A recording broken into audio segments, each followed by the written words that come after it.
જીવનમાં જ્યાં જ્યાં જરૂર હોય ત્યાં એક એમના સારા હેલ્થની સારા પરિવારની ખુશીઓ માટે શુભકામનાઓ કરીએ.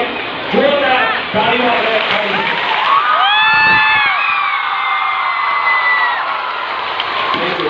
હવે રાષ્ટ્રગીત માટે તૈયાર થઈ ગયો છો.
જીવનમાં 33 વર્ષ જ્યારે સંસ્થાને સમર્પિત કર્યો અને એ વ્યક્તિએ આટલા લાંબા સમય સુધી શિક્ષણ કાર્ય કરાવી અને વિદ્યાર્થીઓને જે પ્રેરણા આપી છે એ બદલ આપણે ખૂબ ખૂબ એમને બિરદાવીએ અને પ્રેરણા લઈએ કે આટલી એનર્જી સાથે અત્યારે તમે જોતા છો અમારા બધાની સાથે કમ્પેરિઝન કરજો. એનાથી નાના શિક્ષકો, એનાથી થોડા એના સમકક્ષ શિક્ષકો, એની એનર્જી અને ચેતનાની એનર્જીમાં બહુ બધો ફેર છે. કારણ કે જે રીતે એમણે પ્રદર્શથી કામ કર્યું છે એ ખરેખર એક સરાહનીય કામ એમનું કહેવાય. ઉપરાંતમાં હંમેશા કોઈ પણ કામ માટે તત્પર અને સંસ્થા માટે હંમેશા કોઈ પણ સમય જોયા વિના અને પહેલા તો ઇન્ચાર્જ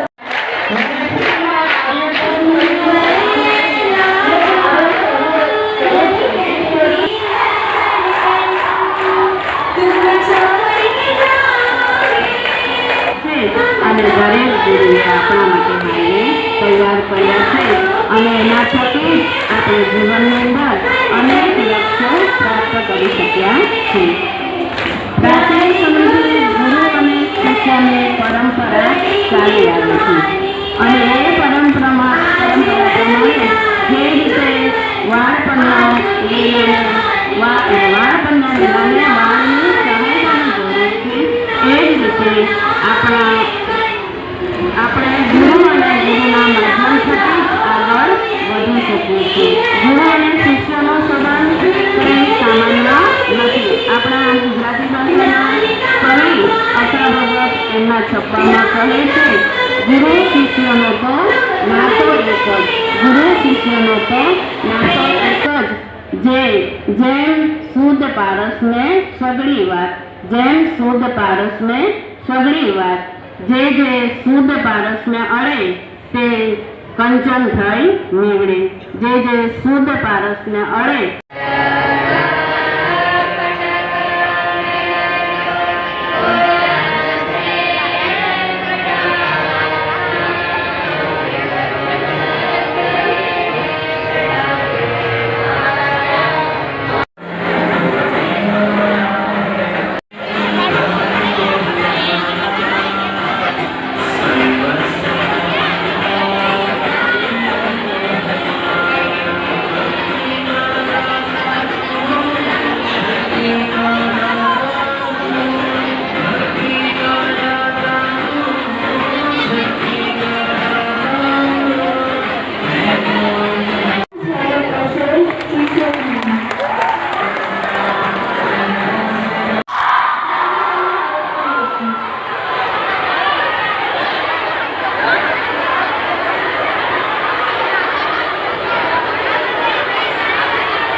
ટુર્નામેન્ટની અંદર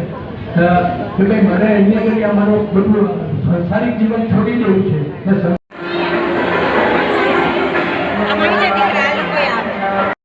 ફરાવનારા અને જેમનું પેન્ટિંગ અત્યારે આપણે જોઈ રહેલા છે એવા એમજી પટેલના એક શિક્ષક લેખક સૌરભી ચિત્રકાર શ્રી ઉપસ્થિત આ સંસ્થાની અંદર 30 વર્ષથી નોકરી કરતા મારા એક સિનિયર શિક્ષક ઉપસ્થિત છે જેમને આજે વિદાય સમારોહ છે એવા સિનિયર શિક્ષક ચેતનાબેન જેમની સાથે કામ કરવાનું લોકો છે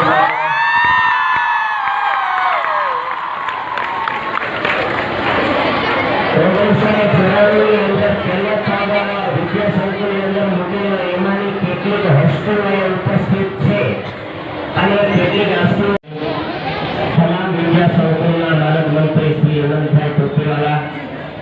આપણા સંસ્થાના કેમ્પસ ડાયરેક્ટર